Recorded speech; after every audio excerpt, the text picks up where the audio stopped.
Hi, ask టాక్కి స్వాగతం. నేను psychologist MA Karim. ఈరోజు మనం చర్చించుకునే అంశం మనోకాలుష్యం, మానసిక కాలుష్యం, మైండ్ పొల్యూషన్. ఎస్, మనము నిజ జీవితంలో ప్రతి విషయానికి చాలా ప్రాముఖ్యత ఇస్తున్నాము. కానీ మన విషయానికి వచ్చేసరికి మానసిక కాలుష్యము మన లోపల ఎంత ఉంది, ఎలా ఉంది, దాని నుంచి బయటపడడానికి మార్గాలు ఏంటి అని మనము చూడలేకపోతున్నాము, వెతకలేకపోతున్నాము. ఈ మానసిక కాలుష్యం కానీ మనో కాలుష్యం కానీ మన లోపల మనల్ని ఒకటి చెదలు తినేసేటట్టుగా మనకు తినేస్తూ ఉంటుంది.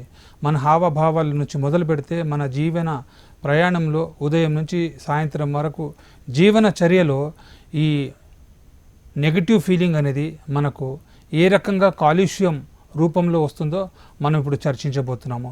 ఉదాహరణ కొరకు మనం వెహికల్స్ ఉంది, మన కార్ ఉంది, లేకుంటే పొల్యూషన్ చెకప్ చేపిస్తూ ఉంటాము. దాని కొరకు గవర్నమెంట్ కూడా మనకు చెక్ చేస్తుంది, పట్టుకుంటుంది కదా, పెనాల్టీ వేస్తారు కదా, ఫైన్ వేస్తారు కదా అనే భయంతో మన వెహికల్స్ను మనము ఆ పొల్యూషన్ సర్టిఫికేట్ తీసుకుంటాము, పొల్యూషన్ కంట్రోల్ లేకుండా. ఎస్, ఇంకోటి ఇప్పుడు కొత్తగా వచ్చే వెహికల్స్కు పొల్యూషన్ ఫ్రీ వెహికల్స్ వస్తున్నాయి, అది వేరే విషయం అనుకోండి. సో అలాగే పొల్యూషన్ ఫ్రీ మనుషులు మనకు ఎక్కడ దొరకడం లేదు. ప్రతి వ్యక్తిలో ఏదో ఒక కాలుష్యం, ప్రతి చిన్న విషయానికి అబద్ధాలు చెప్పడం, ఈర్ష, ద్వేషాలు, ఒక స్వార్థం పెరిగిపోయేసరికి ఏమవుతుందంటే మనసులో కాలుష్య స్థాయి అనేది చాలా తీవ్రంగా చేరిపోతుంది.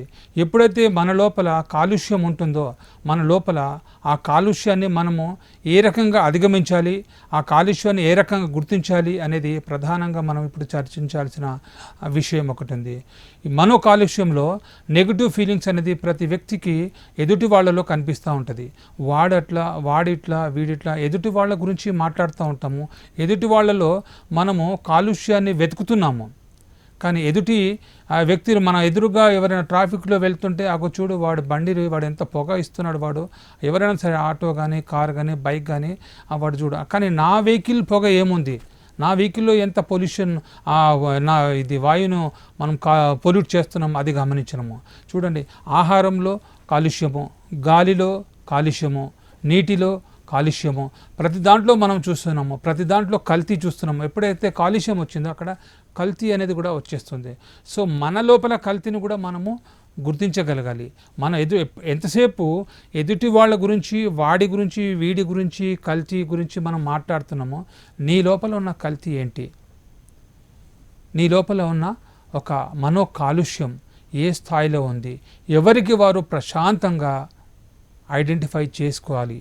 అది లేని తరుణంలో మనం ఎక్కడ తిరిగినా, ఎన్ని హాస్పిటల్స్ తిరిగినా, ఎక్కడికి పోయినా మనకు మనసు అనేది ప్రశాంతత అనేది కరువైపోతుంది. మానసిక కాలుష్యానికి ప్రధానంగా మనము ఎదుటి వాళ్ళలో తప్పులు వెతకడం ఆపాలి. ఒకటి, వాడు తప్పు చేశాడు, వాడు తప్పు చేస్తే చేయని, నీదేం పోయింది, నువ్వు తప్పు చేయకుండా ఉండు. అలా ప్రతి వ్యక్తి తన లోపల మానసిక కాలుష్యాన్ని వెతికినాడు అనుకోండి, ఆ మానసిక కాలుష్యాన్ని తొలగించాడనుకోండి, అలా ఈ సొసైటీలో, ఈ మన దేశంలో ఎవ్వరు కూడా అందరూ కాలుష్య రహితంగా మనుషులు కనిపిస్తారు మనకు. సో నా దగ్గర ప్రతి వ్యక్తి ఎవరి దగ్గర వాడు కాలుష్యం పెట్టుకొని బయటికి మాత్రం ఆర్టిఫిషియల్గా మాట్లాడుతున్నారు. తర్వాత ఈ కాలుష్యం పెరగడానికి కూడా ఇవాళ రేపు ఇప్పుడు మనం చూస్తున్నాము, చాలా ఈ సోషల్ మీడియాల వలన కూడా చాలా ఫేక్ న్యూస్, చాలా ఒకరి పట్ల ఒకరు దుమ్ము వేయడము, ఒకరి గురించి అంచనా తక్కువ చేయడము, నేనే గొప్ప, నేను కరెక్ట్ చేశాను అనే భావన ఎక్స్పోజ్ చేయడానికి చాలామంది వస్తున్నారు.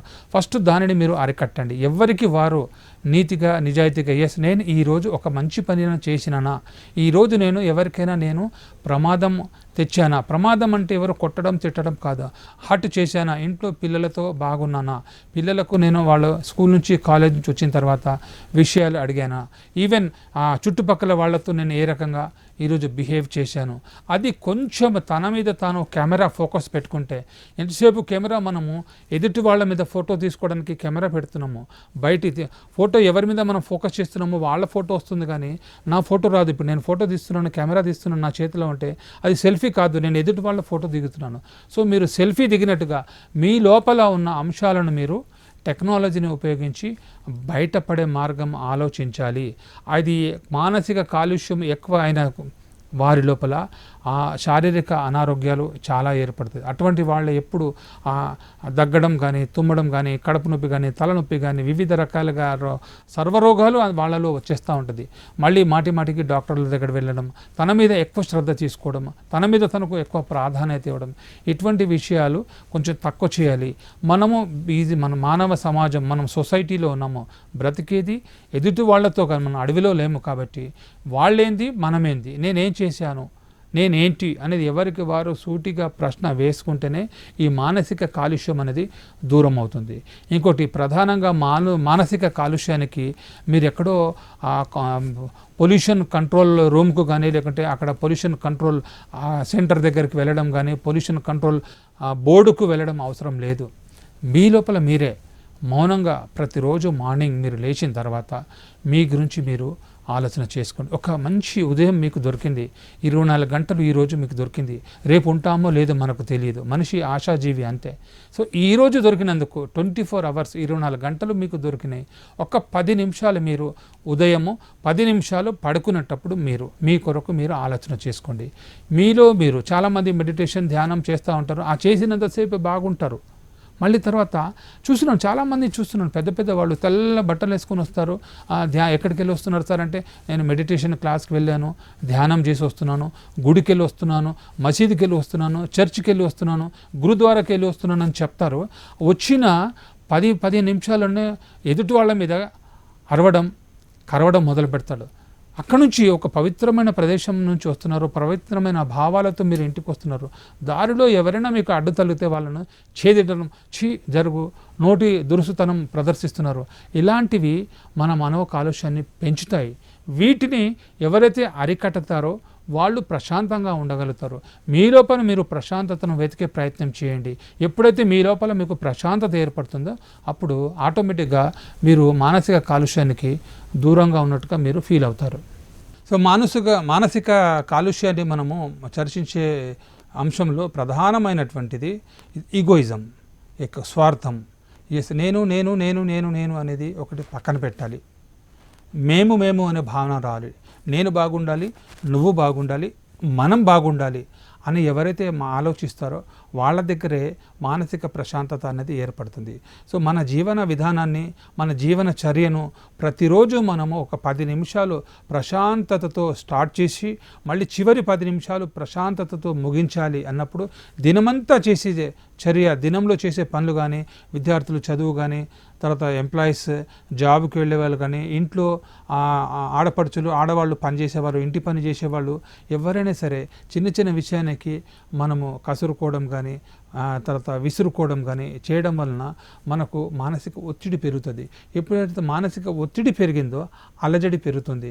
భయంకరమైన లోపల బయటికి చూస్తే బాగానే ఉంటాడు, ఎంత మంచిగా ఉన్నాడు బాబు అని మనకు అనిపిస్తుంది, అమ్మాయి ఎంత బాగుంది అనిపిస్తుంది. కానీ లోపల కుళ్ళు కుతంత్రాలు ఉన్నది. వాడు ఏదో ఆలోచిస్తున్నాడు, ఎవడి మీదనో పగ సాధించాలి, ఎవడి మీదనో ద్వేషించాలి. వాడు కాలుష్యానికి గురి అయినాడు, వాడు వ్యసనాలకు గురి అయ్యాడు. వేరే అసభ్య ఆలోచనలు వస్తున్నాయి. ఒక అబ్బాయి ఒక అమ్మాయి పట్ల వేరే కోణంతో చూస్తున్నాడు. సో ఆ పగ తీసుకోవాలి, నాతో మాట్లాడాలి. వాటికి చిన్న విషయాల నుంచి కోరికలు, ఆ మానసిక కాలుష్యం అనేది అక్కడి నుంచి స్టార్ట్ అవుతుంది. ఒక పెద్ద ప్రమాదానికి చూస్తున్నాం, మనం పేపర్లలో చూస్తున్నాం. అతి భయంకరమైన కిరాతకరణమైనటువంటి అంశాలు మనం చూస్తున్నాము. ఘోరంగా అమ్మాయిల మీద అటాక్ చేస్తున్నాడు, ఘోరంగా మహిళల మీద కానీ, చిన్నపిల్లలు కూడా అరే వాడు వయసు ఎంత, వాడు ఏంది మనం అంటున్నాం. కానీ లోపలంతా కుట్ర ఉంది. ఆ కుట్ర ఎక్కడికి వెళ్ళి వచ్చింది? మనో కాలుష్యంతోనే ఉంటుంది. మైండ్ అనేది పొల్యూట్ అయిపోయింది. మైండ్ అనేది కల్తీలో ఉంది. కాబట్టి కల్తీని ఎప్పుడైతే మనం తీసేస్తామో స్వచ్ఛత అదే వస్తుంది. ఇప్పుడు కల్తీని పక్కన పెట్టండి, కల్తీ పాలు తీసేస్తున్నాము, కల్తీ పాలను మనం అరికడుతున్నాము, కల్తీ నూనెను అరికడుతున్నాము, కల్తీ అయిన వాటర్ను అరికడుతున్నాము. సో ఇలాంటి కల్తీని దూరం చేయడమే మనో కాలుష్యానికి మనం దూరం చేసుకున్నట్టు అవుతుంది.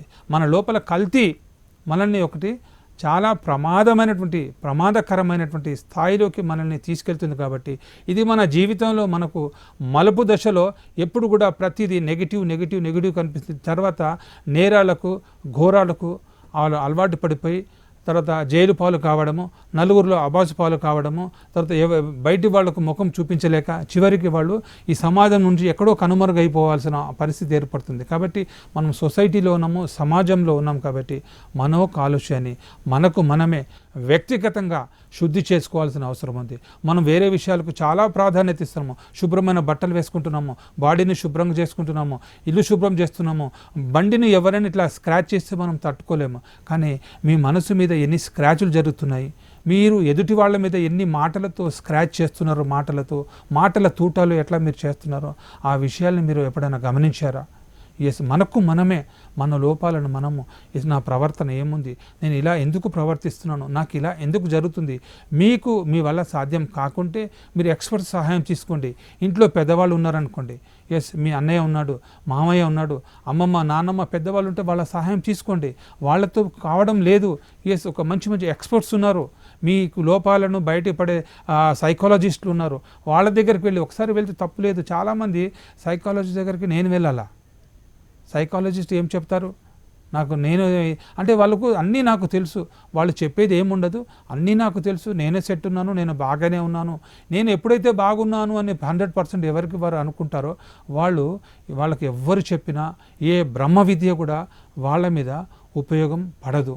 వాళ్ళు ఏంటంటే ఇక అన్నీ నేనే బాస్, ఐ నో ఎవ్రీథింగ్, నాకు ఎవరు చెప్పలేరు అనే దృక్పథం వాళ్ళ దగ్గర అనిపిస్తుంది. ఫస్ట్ ఆఫ్ ఆల్ ఈ మనోనేత్రం నుంచి మీరు ఆలోచన చేయాలి. ఏ పని చేయాలనుకున్నా మీరు ఫస్ట్ మిమ్మల్ని మీరు మనోనేత్రంతో, మనోదృష్టితో ఎప్పుడైతే ఆలోచన చేస్తారో ఆ మనోకాలుష్యం అనేది దూరం అయిపోతూ ఉంటుంది. మీ మనోనేత్రమే సరిగా లేదు అంటే కళ్ళతో చూడడం వేరు, మనసుతో చూడడం వేరు. సో మనసుతో చూసే విషయాలలో మీరు మంచి చెడును గ్రహిస్తున్నారు కాబట్టి అందులో ఏదైతే చెడు ఉందో వాటిని మీరు పక్కన పెట్టండి. అందులో ఏదైతే మీకు బాగా అనిపిస్తుందో మనోనేత్రంలో మీ మానసిక దృష్టితో మీరు ఏదైతే ఆలోచన చేస్తున్నారో వాటిని మీరు యాక్సెప్ట్ చేయండి. వాటిని మీరు బ్యాంక్ బ్యాలెన్స్లో పెట్టుకున్నట్టుగా పొదుపు పెట్టండి. అదే మీ ఆస్తి, అదే మీ సంపద, అదే మీ గౌరవం.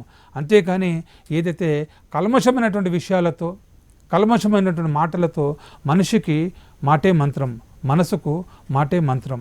సో ఈ విషయాల మీద మీరందరూ ఫోకస్ చేస్తారని తెలియజేస్తూ థ్యాంక్ యూ వెరీ మచ్. ఉపన్యాస కళలో మీరు నిష్ణాతులు అవ్వాలనుకుంటున్నారా? అయితే మీ కొరకే వక్త. వివరాల కోసం సంప్రదించాల్సిన ఫోన్ నంబర్ 9553586062.